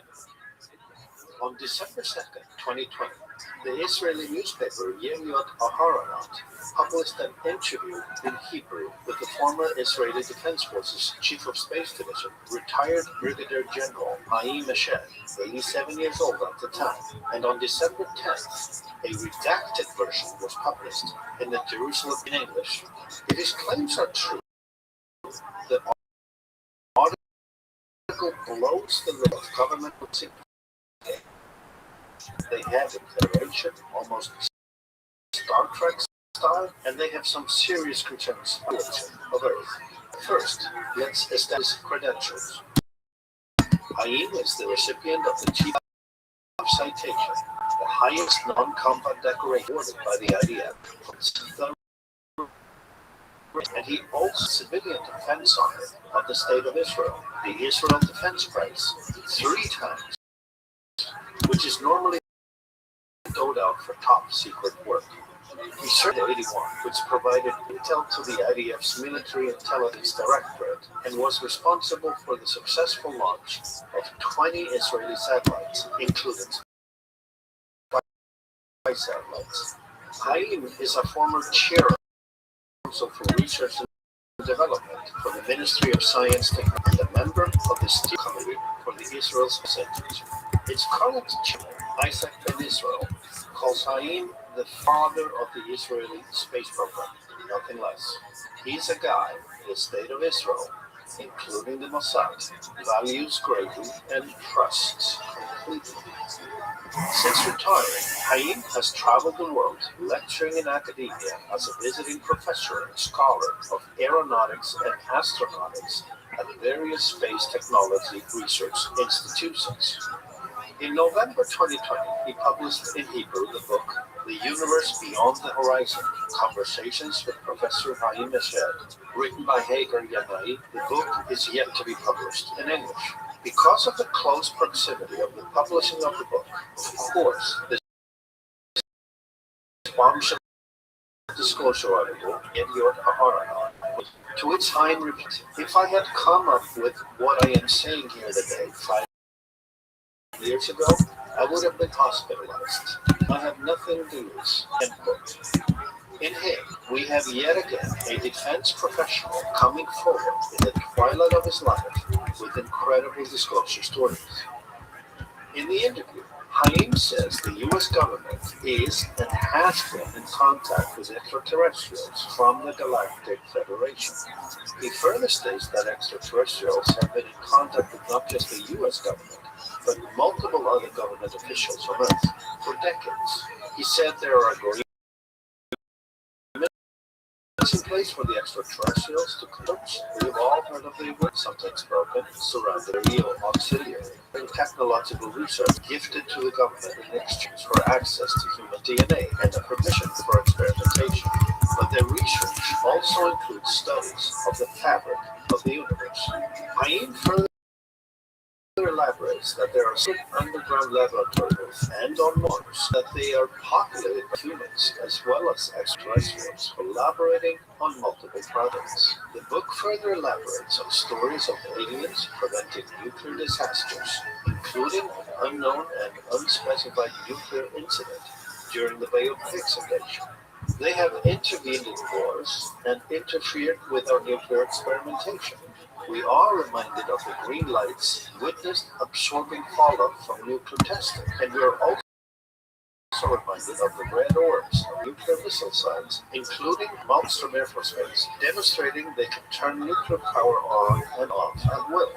And we are further reminded of the incident at Ramstein Air Force Base, Germany, where a UFO parked itself over the runway, being the flight tower, turning off its radar signature while visible, then turning off its visual signature while being present on radar, and then turning off both its radar and visual recognition simultaneously.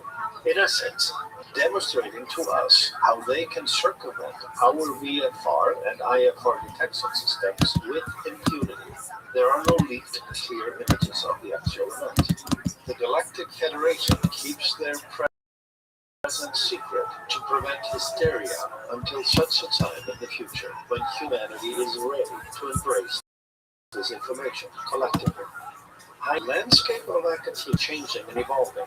His words, today they're already talking differently. Trends in thinking and universities abroad are quote. Is Haim suggesting we have evolved close to a revolution, that we are more susceptible to the information of the unidentified than we used to be? Change seems to be at hand, according to now 89-year-old Haim Eshed. This is important because, according to him, the reason aliens are unwilling to reveal themselves to us is that we have not been ready. That in essence, we can't handle the truth. One of the truth-handling aspects likely involves religion. That's my conjecture. It's been widely reported by whistleblowers that are hint at it, without anyone yet giving a comprehensive picture that religion, as we know it, was orchestrated to guide us. Some say control or manage us, but certainly to instill a direction within humanity.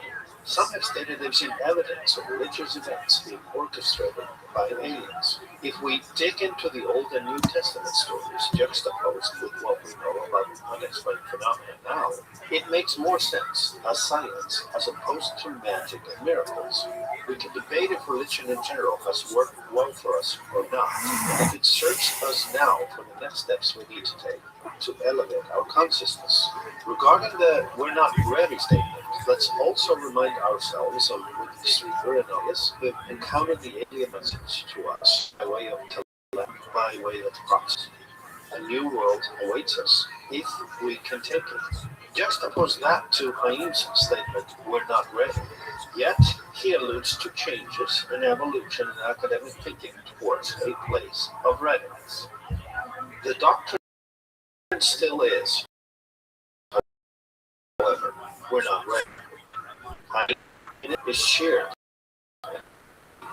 by our government's Institute paper from 1960. That a more advanced civilization destroys the less advanced civilization when encountered. That a panic and chaos would ensue on Earth upon the full revelation of extraterrestrials, accompanied by an inevitable breakdown of religion and society as a whole. Instead of having a few failed states, we would end up with an entire failed planet, left in chaos, in a state of war, is the prevailing theory. And it's not even about preserving us or our societies primarily, but our environment, Earth's biology, that seems to be their main concern. So preventing human societal chaos is about preventing our destruction of the environment. It's humbling to think about, and thus we remain in a persistent state of slow conditioning. Haim confirms multiple assertions by others, including they were interested in unlocking the mathematical secrets of the universe as well as the biological mystery of eternal life, and they seem to have a keen interest in the realm of souls and humans' access to it. They are bioengineering hybrid beings, a mixture of us and them, spliced together for the establishment of a successful future species. In the book, he goes at length into the mysteries of Skinwalker Ranch, claiming it is a portal to other dimensions, other worlds, and that the reason Robert Bigelow never spoke about his experiences and his research findings at the ranch is simply because they are the intellectual property of the Pentagon, and not him, contractually. He claims Harry Truman saw aliens, that Richard Nixon went to Wright-Patterson to personally observe artifacts and life forms, and we know Wright-Patterson is the designated foreign technology research center, and he asserts that Eisenhower did sign an agreement with an alien race. Laura Eisenhower, Eisenhower's great-grandmother, it is true. UFO researcher Nick Pope wants to know if Haim is first or second hand. Let's listen to Nick Pope on the Hannibal TV. Haim Eshed is who he says he is. He did what he said he did. I guess my big question is he speaking about matters on which he has direct personal knowledge and experience from within government, from within the Israeli space program? Or is he simply citing his beliefs based on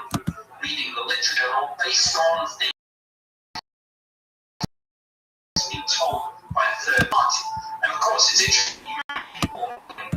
It's O'Hellier pretty clear on this. He said that when he was Defence Minister of Canada, I believe Deputy Prime Minister at the time, this did not cross his desk, and it's only subsequent that his military colleagues who are in the US who've confirmed the reality of this to him. And my question is, with Naim Mashed, again, it's the same question. Well, is this what you know or what you think? It's a fair question because his claims are extraordinary. They are an extraordinary match with countless testimonies of others, including former Canadian Minister of Defence, the Honourable late Paul Hellyer, who went much further, declaring collaboration with extraterrestrials, having resulted in the creation of a behind-the-scenes shadow Earth governmentocracy, a cabal. A topic for another episode. Haim's claims were also echoed by former Apollo while he wants this. This and more is written by Hagar Yanai. The book remains available in Hebrew for $32, and we can only hope no one has purchased the rights worldwide in order never to publish it. You can watch and listen to this another day. Let's practice passion. Experimentation. We are reminded of the fallout from nuclear testing, and we are also reminded of the red orbs appearing at nuclear missile sites, including Malmstrom Air Force Base, demonstrating they can turn nuclear power on and off at will. And we are further reminded of the incident at Ramstein Air Force Base, Germany, where a UFO parked itself over the runway, being the flight tower, turning off its radar signature while visible, then turning off its visual signature while being present on radar, and then turning off both its radar and visual recognition simultaneously. In essence, demonstrating to us how they can circumvent our VFR and IFR detection systems with impunity. There are no leaked clear images of the actual event. The Galactic Federation keeps their presence secret to prevent hysteria until such a time in the future when humanity is ready to embrace this information collectively. Haim states the landscape of academia, they're already talking differently. Trends are changing, and that we are more susceptible to the information of the unidentified than we used to be. Change seems to be at hand to now 89-year-old Naim Mashed. This is important because, according to him, the reason aliens are unwilling to reveal themselves to us is that we have not been ready, that in essence, we can't handle the truth. One of the truth handling aspects involves religion. It's my conjecture. It's been widely reported by whistleblowers that are hint at it without anyone yet giving a comprehensive picture that religion, as we know it, was orchestrated to guide us. Some say control or manage us, but certainly to instill a direction within humanity.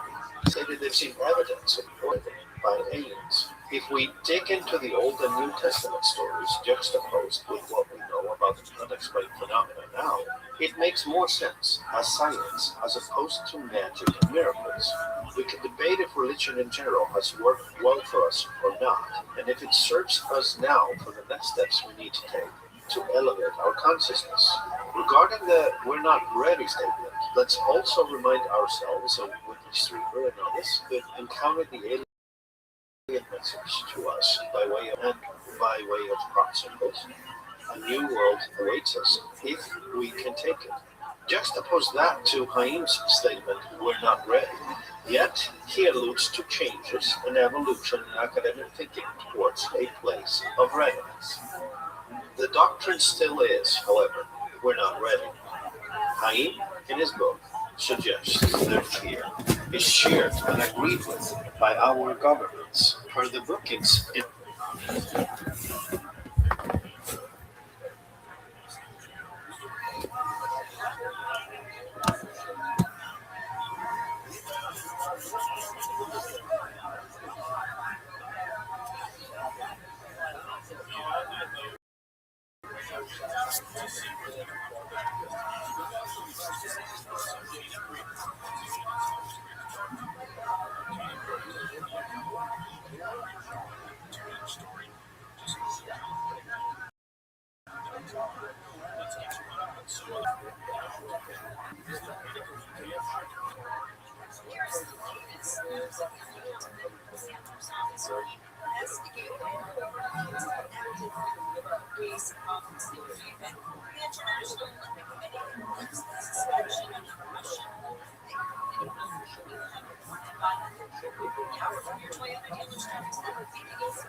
we're not ready. Haim and his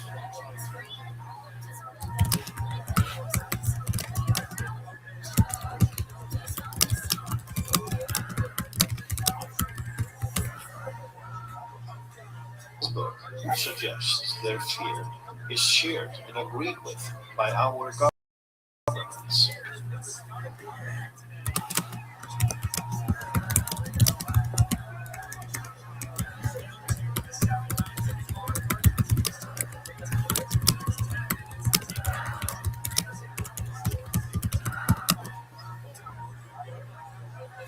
Per the Brookings Institute paper from 1960 regarding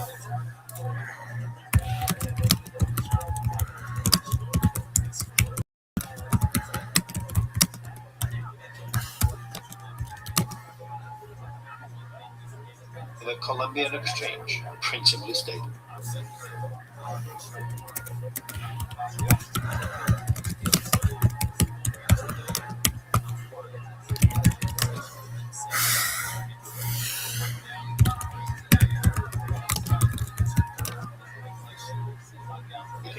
That a more advanced civilization destroys the less advanced civilization when encountered, that a panic and chaos would ensue on Earth upon the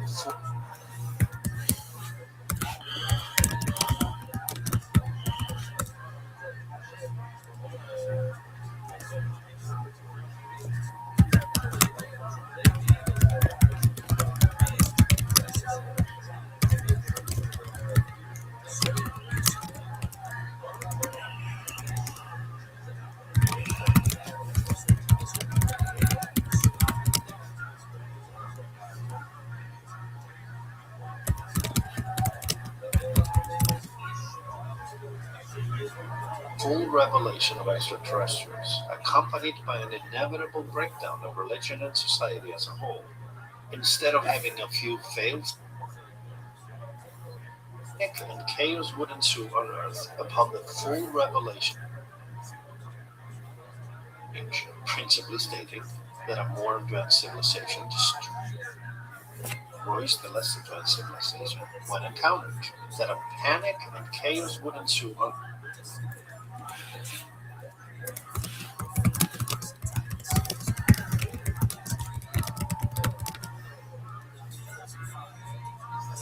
Upon the full revelation of extraterrestrials, accompanied by an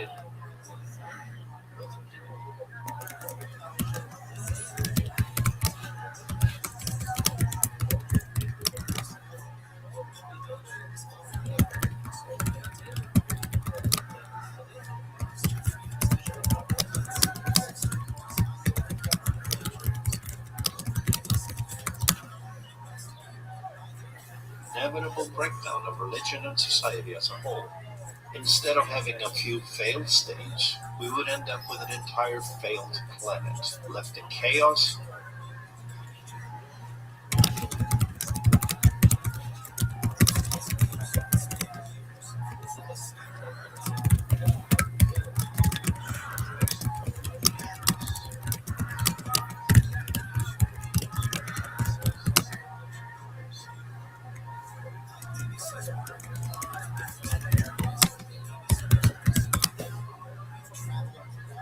In a state of war is the prevailing theory.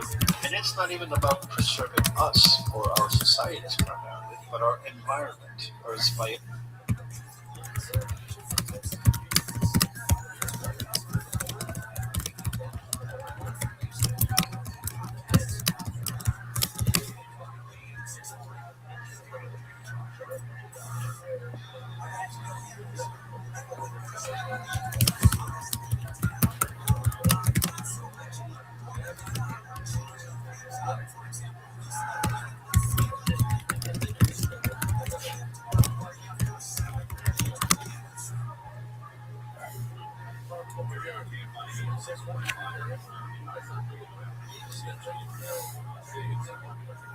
biology that seems to be their main concern. So preventing human societal chaos is about preventing our destruction of the environment. It's humbling to think about.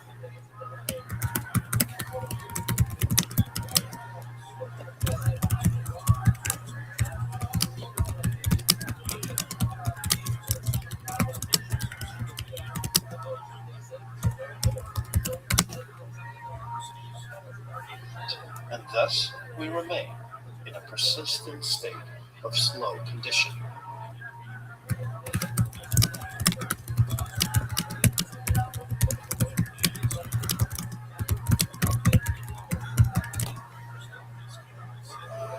Hayek confirms multiple assertions by others, including they're interested in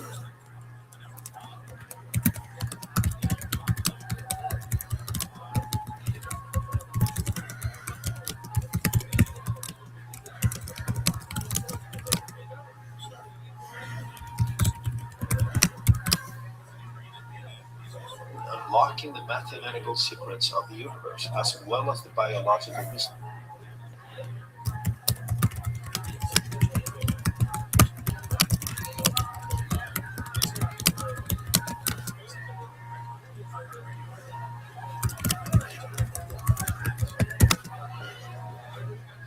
Of eternal life, and they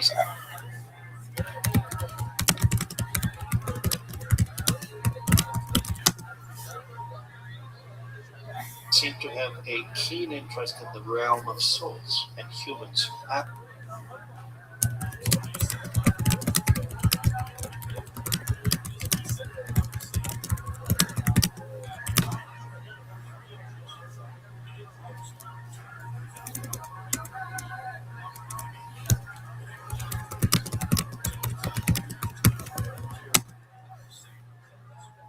Access to it. They are bioengineering hybrid beings, a mixture of us and them.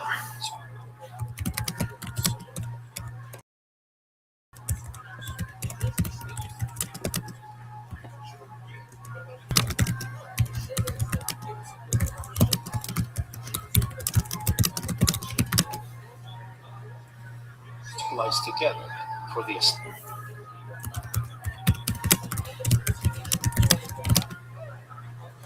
establishment of a successful future intelligent species. In the book, He goes at length, a mixture of us and them spliced together for the establishment of a successful future intelligent species. In the book, he goes at length into the mysteries of Skinwalker Ranch, claiming it is a portal to other dimensions, other worlds.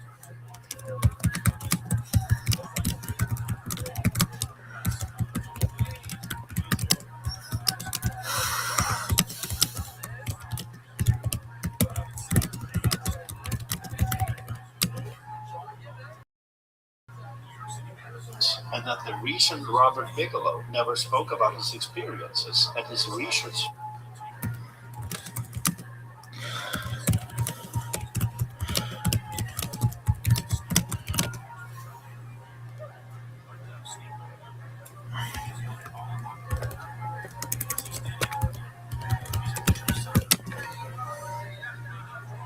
findings at the ranch is simply because they are the intellectual property of the Pentagon and not him, contractual.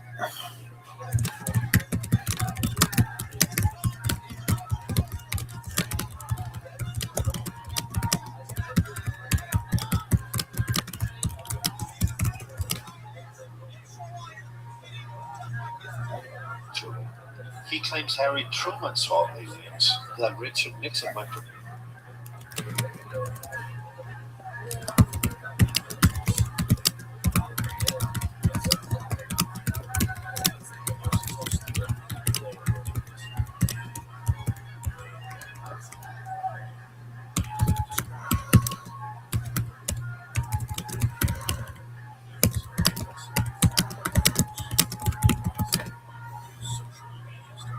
Wright Patterson to personally observe artifacts and life forms, and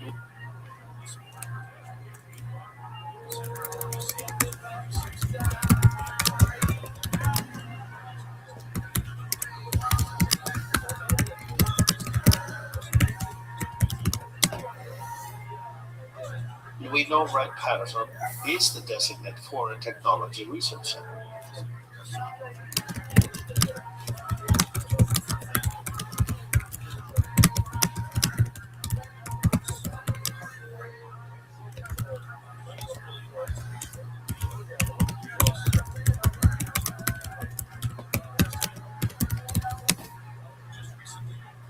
And he asserts that Eisenhower did sign an agreement with an alien race.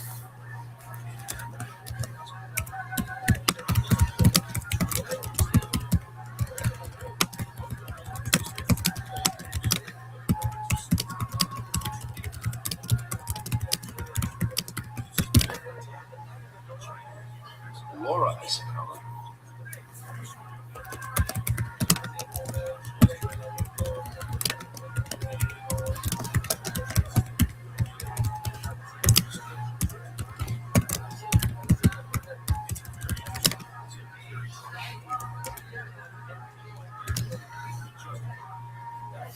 Eisenhower's great-granddaughter has stated, it is true. UFO researcher Nick Pope wants to know if Haim's information is first or second hand. Let's listen to Nick Pope on the Hannibal TV. Haim Eshed is who he says he is. He did what he said he did. I guess my big question is he speaking about matters on which he has direct personal knowledge and experience from within government, from within the Israeli space program? Or is he simply citing his beliefs based on reading the literature or based on things that he's been told by a third party? And of course, it's interesting you mentioned Paul Hellyer. It's the same question. Now, Paul Hellyer is I think, pretty clear on this. He said that when he was Defense Minister of Canada, and indeed, I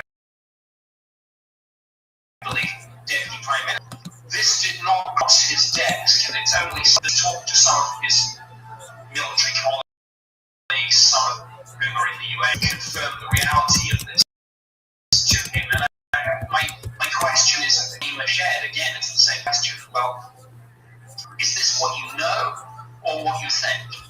It's a fair question because his claims are extraordinary. They are an extraordinary match with countless testimonies of others, including former Canadian Minister of Defence, the Honourable late Paul Hellyer, who went much further, declaring the collaboration having resulted in the creation behind-the-scenes shadow Earth government autocracy, a cabal, a topic for another episode. Haim's claims were also echoed by former Apollo astronaut Dr. Edgar Mitchell while he walked amongst us. This and more is all in Haim Eshed's book, written by Hagar Yanai. The book remains available in Hebrew for $32, and we can only hope no one has purchased the English language rights worldwide in order never to publish it. You can watch and listen to this and other podcasts on Project Blue Book, where we explore all things unidentified. Each day, let's practice compassion and please subscribe. I am Thor, and thanks for listening. See you next time.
This is a UFO news update related to Haim Eshed, who is a former Israeli aerospace scientist and professor.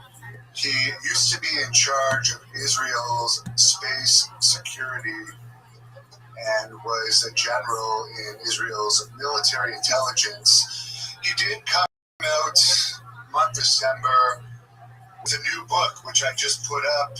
It was only released in Hebrew. Now, the epilogue has been translated into English by a gentleman named Ido Shimoni, and he translated this for UFO investigator Linda Moulton-Howe, who I have interviewed. Now, Haim Eshed became a worldwide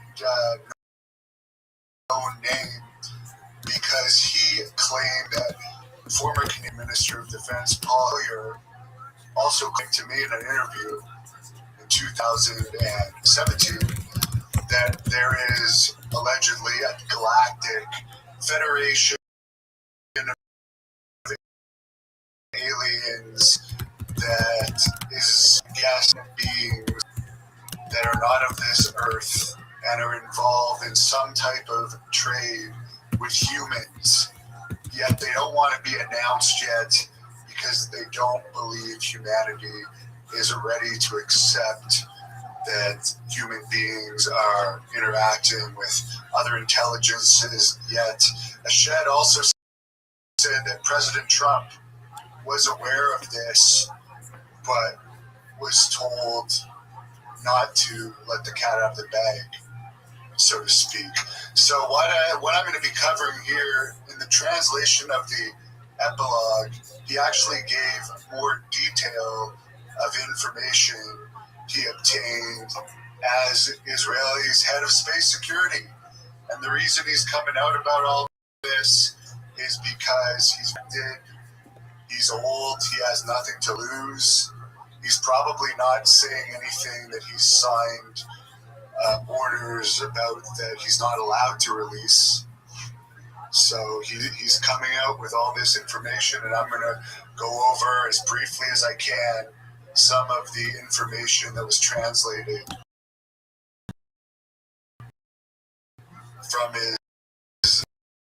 from his epilogue. These started encounters. We did know about some of the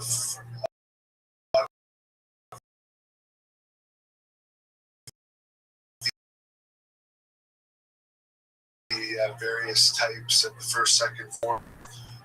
To look the UFO experience, where Hynek said the first kind is a visual sighting of a UFO that is observed to have landed on the ground on Earth, is an encounter where an occupant of a UFO is visible in the craft. The fourth kind is an encounter where the aliens actually kidnap the human being. In other words, Sheed, and I'm sorry if I'm not pronouncing his name right, Ashed or Sheed. He added a fifth, sixth, seventh, and eighth of a dead extraterrestrial being is performed. And the sixth, seventh, and eighth kind all have to do emergence UFOs outside of Earth. The sixth kind is an observation of a UFO with orbit. The seventh kind is testimonies of astronauts from the Apollo program who have witnessed UFOs in the lunar sky. And finally, the eighth type of close encounter, as Shed says, is a UFO taken elsewhere, UFO photo taken elsewhere in the solar system, such as a planet like Mars. So he went on to talk about some instances of UFO crashes that he made aware of through his work in the Israeli government. Some of them have to do with these states, which is my main audience of this channel. First, he talked about a craft that allegedly crashed at Commerce Point in Arizona in the Grand, where a group of investigators were called to investigate a craft lying in the result. The investigators who arrived on the scene were clearances. They estimated the craft was 50 feet wide, 68 feet long. It was made of extremely light metallic fibers. The type of metal used was not known. The craft still admitted low energy levels, and carbon tests done on the material showed it had been stuck in the sand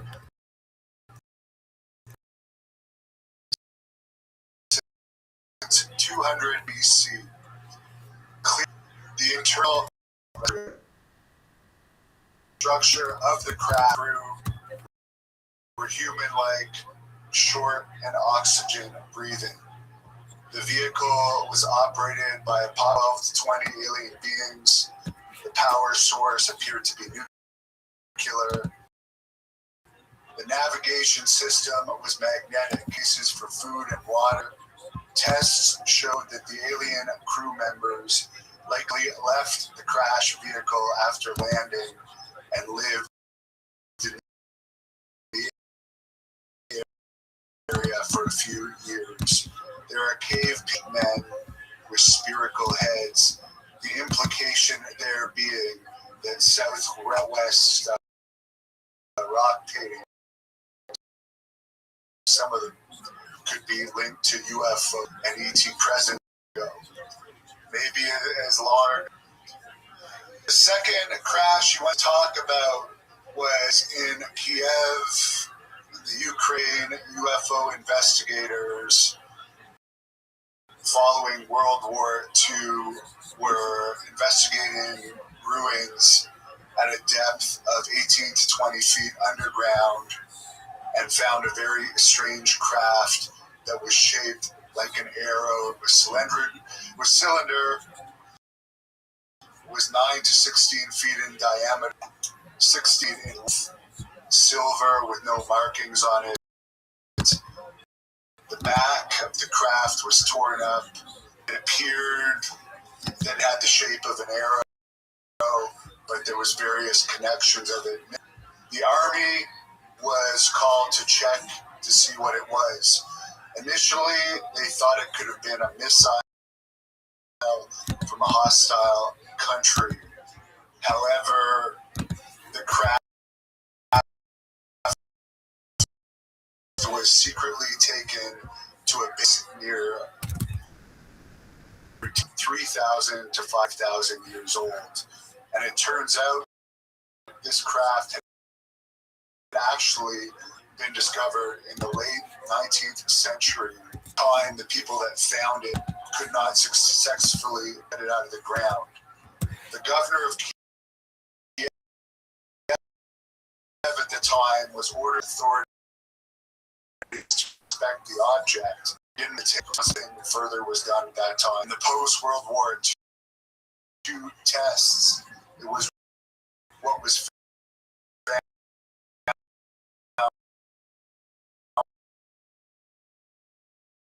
was a section of it where the engine likely was not of the vessel, was not of Earth. 2 seats were found in it that were small, suitable for people that would have been about 4 feet tall. It contained sophisticated, including a control board,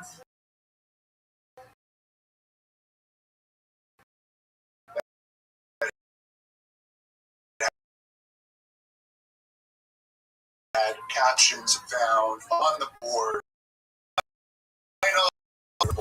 Crash that the professor, epilogue of his book, 1960, North German Union border, close to the Baltic Sea, like a dead